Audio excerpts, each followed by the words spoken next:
Ilang araw bago sumapit ang undas, unti-unti nang dumadagsa ang ating mga kababayan sa Dangwa sa Maynila upang bumili ng mga bulaklak na ibibigay sa kanilang mga namayapang mahal sa buhay.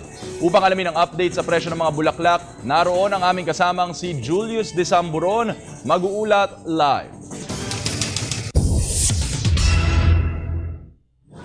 JC, maraming salamat at magandang hapon. Inaasahan na nga ang pagdagsa ng mga kababayan nating na magbibili nito mga bulaklak dito po sa may bahagi po ng Dangwa sa lungsod ng Maynila. At ayon po sa ilang mga nagtitinda dito sa tinaguriang Manila Flower Center, Dangwa, lungsod ng Maynila, ay hanggang mamayang gabi o simula mamayang gabi hanggang bukas ng umaga ang kanilang inaasahang pagdagsa o pagdami ng mga mamimili. Kasabay ng pagtaas ng bilang ng mga flower buyers, ngayong undas ang tila pagsipa din ng presyo ng ibinebentang bulaklak. Base sa tala, tumaas ng 20 hanggang 30 piso ang itinaas na presyo. Narito po ang ilang pahayag ng nagtitinda kung saan nga po inakausap natin sila kaninang umaga hanggang ngayon pong bago tayo sumahim papawid. Mamayang gabi at saka hanggang bukas ng gabi.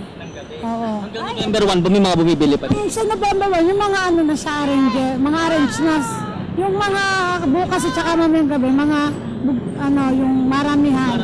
Oo. Ito yung mga ganito na sa magkano? 60 isang kilo.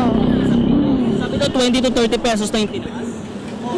Hindi, bumaba pa nga siya kumpara sa nung isang taon. Mas magkano ba nung isang taon? 150, 120, ganon. Pero ito, tataas pa to. Depende sa baksak ng bulaklak.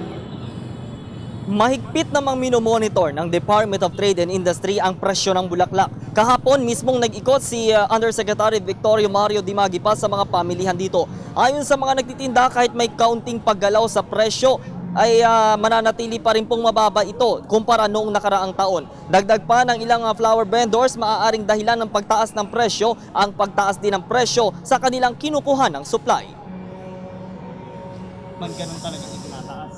Sa ngayon, hindi pa. Pero pagdating ng mga 30 to 31, siguro tataas pa yun. Bakit usually nagtataas ito? Dahil pa din sa supply? Sa supply, oo. Depende kasi sa supply. Hindi pa. Nasa magkano na po yung ganyang? Ito 150 po to. Ang rose, mataas ang rose kasi konti lang. Ano po yung pinakamababang presyo ng bulaklak? Ang mababa, yung mga chrysanthemum lang, mura lang. Kasi yung pinakamataas. O yung rose ang pinakamataas, mataas na.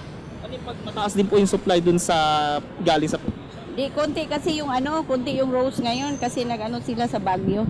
Nagkakat sila pang Valentine's. Base naman sa pinakahuling presyuhan as of kaninang alas 11:30 ng umaga, narito po yung mga nakalap nating presyo mula po sa Dangwa, lungsod ng Maynila.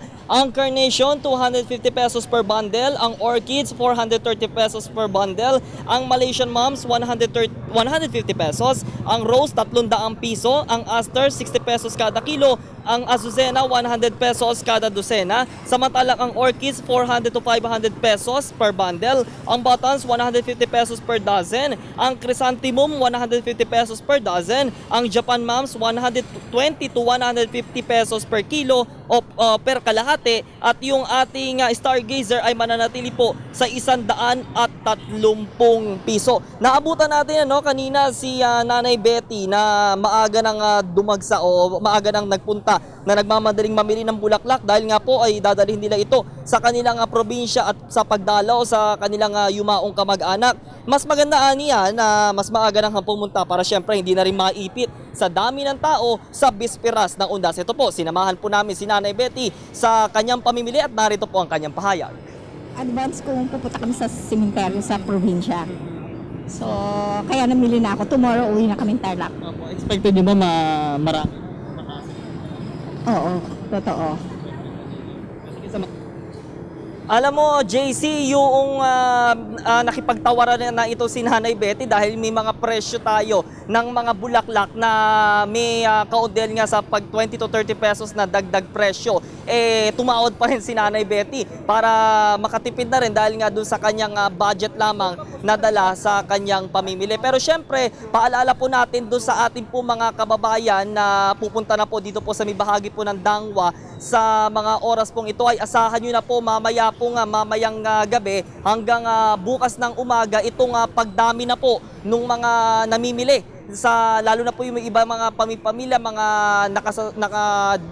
nilalagay na doon sa mga tricycle sa kanilang mga sasakyan halos sa bulto-bulto na o bundle-bundle na itong kanilang binibiling mga bulaklak na dinadala nga po sa mga yumao nilang kamag-anak yumao nilang kamag-anak sa iba't ibang sementeryo sa ating bansa. Paalala naman po ng Metropolitan Manila Development Authority na mayroon pong kaunting traffic build-up sa tapat po mismo ng Manila Flower Center, Dangwa. Yung mga sasakyang galing po ng University of the Philippines, Espanya at papasok po kayo sa may bahagi ng Dimasalang at hanggang makarating po kayo doon po sa ating Manila North Cemetery hanggang sa may area po ng Blumentritt sa lungsod ng Maynila. At syempre, magkaroon na rin po tayo ng pasensya sa ating po para lalo na po inaasahan natin ang pagbigat ng sitwasyon ng trapiko. Be safe ngayon po panahon ng undas. Mag-ingat po tayo mga kababayan.